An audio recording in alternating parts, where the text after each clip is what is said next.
You've walked past it 1,000 times, crushed it beneath your boots on hiking trails, yanked it from the cracks in your driveway, cursed it for invading your carefully manicured lawn. It's everywhere, this flat-leafed, unremarkable plant that clings to the edges of parking lots and pushes through the gravel beside forgotten pathways. Most people see it and think nothing. A weed, a nuisance, something to be eliminated. But here's what almost nobody knows anymore. That humble plant growing in the disturbed soil at your feet was once considered so valuable that indigenous peoples across North America called it white man's footprint, not as an insult, but as an observation. Wherever European settlers walked, this plant followed, and they brought it with them deliberately, carried it across an ocean, because leaving it behind would have been unthinkable. You don't pack something in the limited space of a ship crossing the Atlantic unless it matters, unless it might save your life.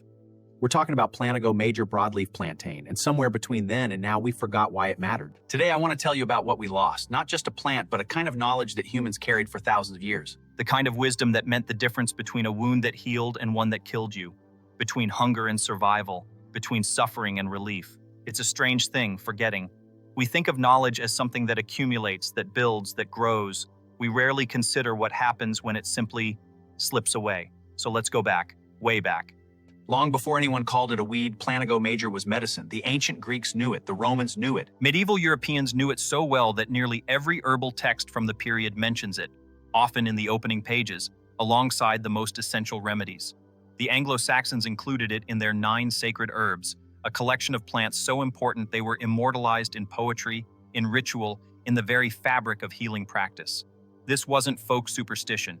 This was survival technology, tested across generations.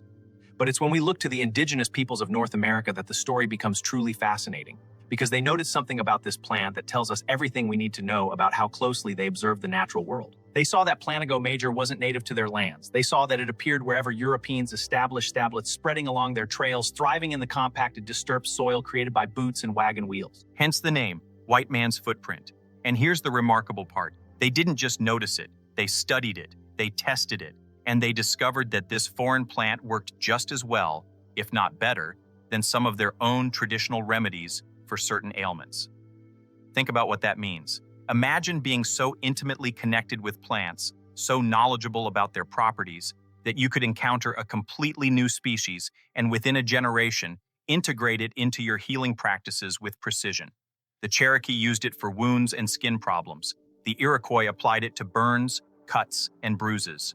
Tribes across the continent independently arrived at similar conclusions about its value. That's not coincidence. That's empirical observation. So what did they know that we've forgotten? Let's start with the most basic use, the one that's been repeated across cultures and continents: wound healing. If you cut yourself in the wilderness and a plantain leaf is nearby, you're in luck. The process is almost absurdly simple. You crush a fresh leaf between your fingers, or if you're in a real bind, you can even chew it, and you apply it directly to the wound. That's it. No fancy preparation, no equipment needed, just plant and skin. And something remarkable happens. The bleeding slows, the pain diminishes. The wound, if kept covered with fresh leaves and changed regularly, tends to heal faster and cleaner than it might otherwise.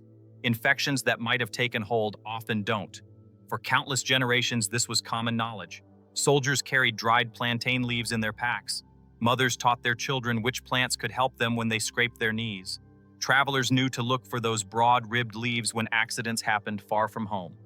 The reason it works is actually pretty fascinating, even from a modern scientific perspective. Plantain leaves contain compounds called aucubin and allantoin.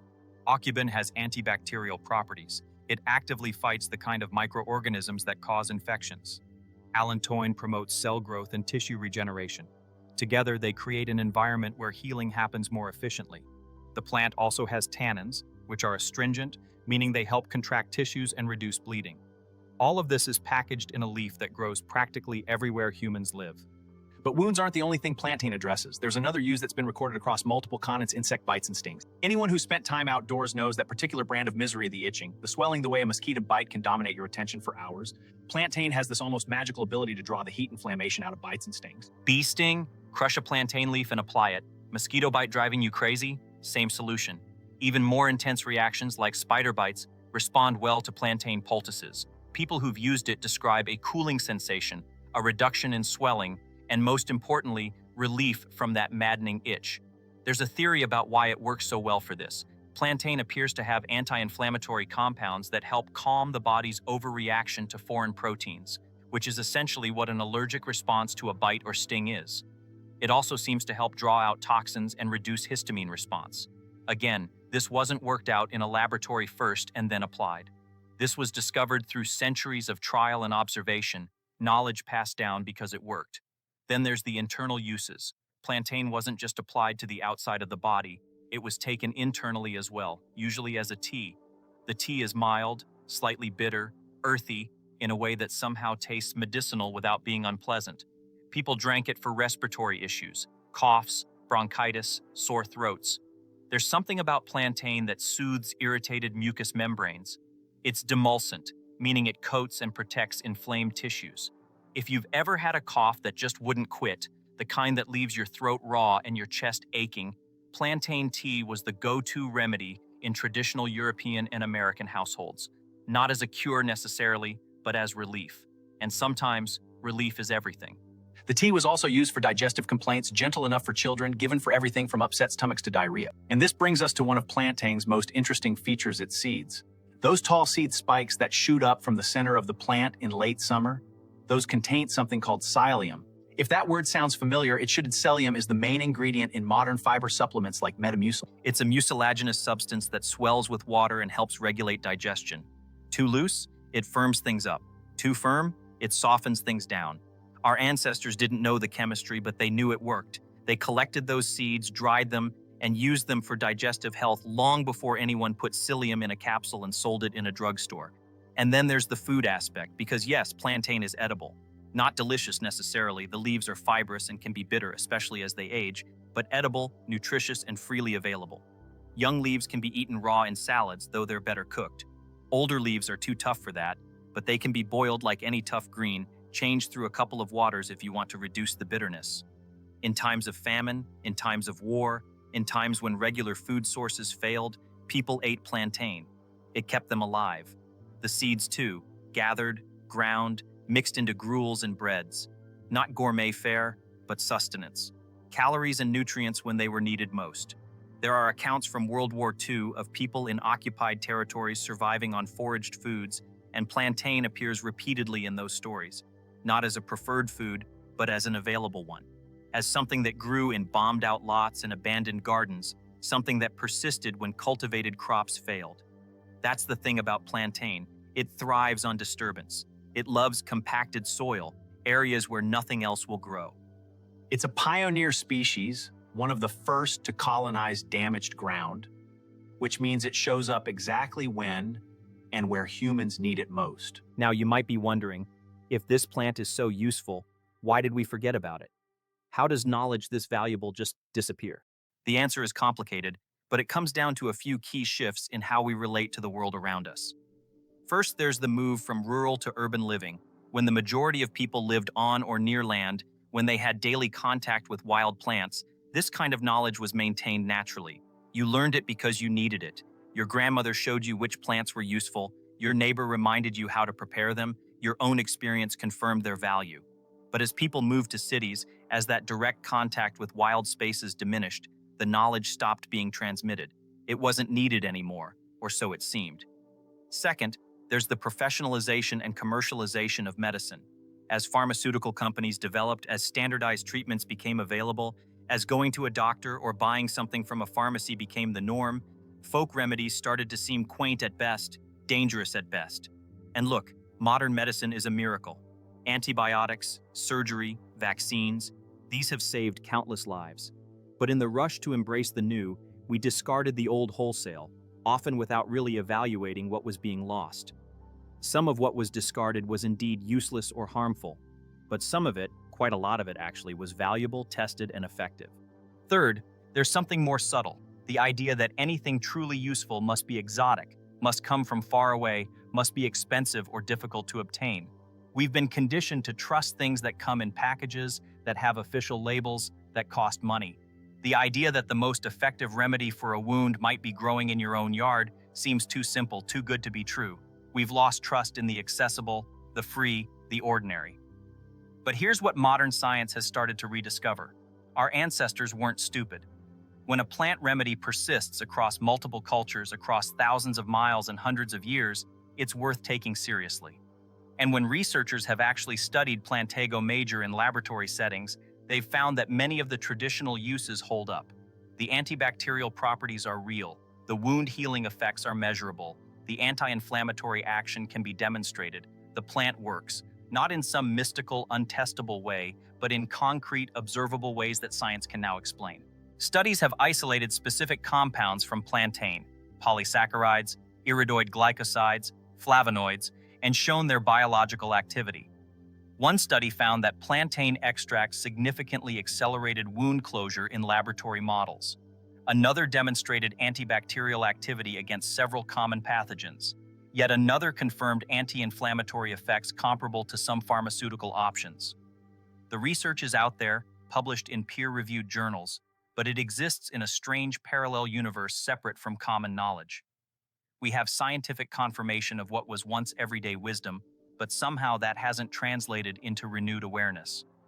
Now, before you rush out to start using plantain for everything, we need to talk about safety and common sense. Because even though this is a generally safe plant with a long history of use, there are important caveats. First, identification. You need to be absolutely certain you're working with Plantago major and not something else. Learn the distinctive features, those broad, oval leaves with parallel veins running from base to tip like ribs, leaves that form a rosette flat against the ground, the characteristic tall seed spike with tiny flowers wrapping around it. If you're not confident in your identification skills, learn from someone who is, or use multiple reliable field guides. Misidentification can range from harmless to dangerous depending on what you actually picked. Second, where you harvest matters enormously. Plantain growing next to a heavily trafficked road has been absorbing exhaust fumes and heavy metals. Plantain from a lawn that's been treated with pesticides or herbicides is carrying those chemicals. You want plants from clean areas, organic gardens, wild spaces away from contamination, places where you know what's been applied to the soil. This isn't paranoia, it's basic wisdom. Plants absorb their environment. If the environment is toxic, the plant becomes toxic. Third, allergies are possible. They're not common with plantain, but they can occur. If you've never used the plant before, start small, apply a little to your skin, and wait to see if there's a reaction before covering a large area. Drink a small amount of tea before committing to a full cup. Most people tolerate plantain beautifully, but everyone's biochemistry is different. Fourth, certain people should be more cautious. If you're pregnant or nursing, check with a knowledgeable healthcare provider before using medicinal amounts of plantain internally. If you're taking blood thinners or other medications, be aware that plant compounds can interact with pharmaceuticals. The seeds with their high fiber content can affect how the body absorbs medications if taken at the same time. This doesn't mean don't use plantain, it means use it thoughtfully with awareness of your specific situation. Fifth, moderation matters. Just because something is natural doesn't mean you should consume it in unlimited quantities. Plantain is gentle and generally safe, but everything has limits. Use it when you need it, in reasonable amounts, and pay attention to how your body responds. And here's something that might seem obvious but needs saying. Plantain isn't a replacement for emergency medical care. If you have a serious wound, a severe allergic reaction, a persistent illness, or any condition that requires professional medical attention, get that attention. Plantain can be part of basic first aid, can help with minor issues, can support healing for everyday problems, but it's not magic, and it has its limits. Our ancestors knew this too. They used plant medicines for what they were good for, but they also knew when a situation required more intervention. So what do we do with all this? How do we relate to this plant now, in a world so different from the one where this knowledge was commonplace? Maybe we start by simply noticing. Next time you see plantain growing somewhere, and you will see it once you start looking, pause for a moment. Consider what it is. Consider what it represents. This isn't just a weed, it's a library, a medicine chest, a survival kit growing wild. It's a connection to thousands of years of human experience, to knowledge that was hard-won and carefully preserved until very recently. You don't have to use it. You don't have to become a forager or an herbalist, but maybe it's worth knowing it's there. Maybe it's worth teaching a child that this plant has value, that nature provides, that the wild green things growing in disturbed soil aren't all worthless.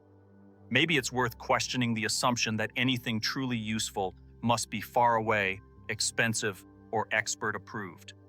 Because here's what I find most compelling about Plantain's story. It reveals something about how we see the world.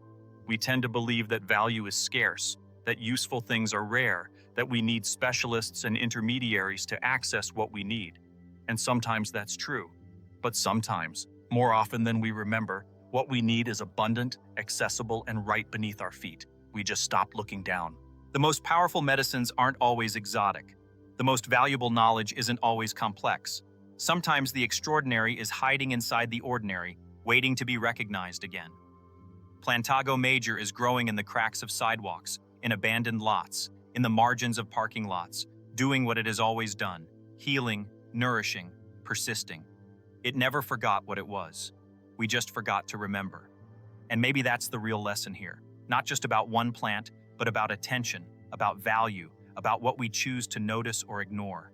The world is full of forgotten things that never stopped being useful, full of knowledge that was set aside but never actually stopped being true, full of ordinary miracles growing quiet and unnoticed, waiting for someone to see them again. So tonight, maybe just notice. Notice what's growing where you walk. Notice what your grandparents might have known that somehow didn't make it to you. Notice what's been called worthless that might be worth everything when you actually need it. The plantain will still be there tomorrow, low to the ground, waiting, just like it always has been. If this video made you see that weed a little differently, then it did its job. This channel is about remembering the things we were taught to forget. If you enjoy rediscovering forgotten plants and foods, consider liking the video and subscribing. It really helps this channel grow. Thanks for being here. There's a lot more forgotten knowledge coming.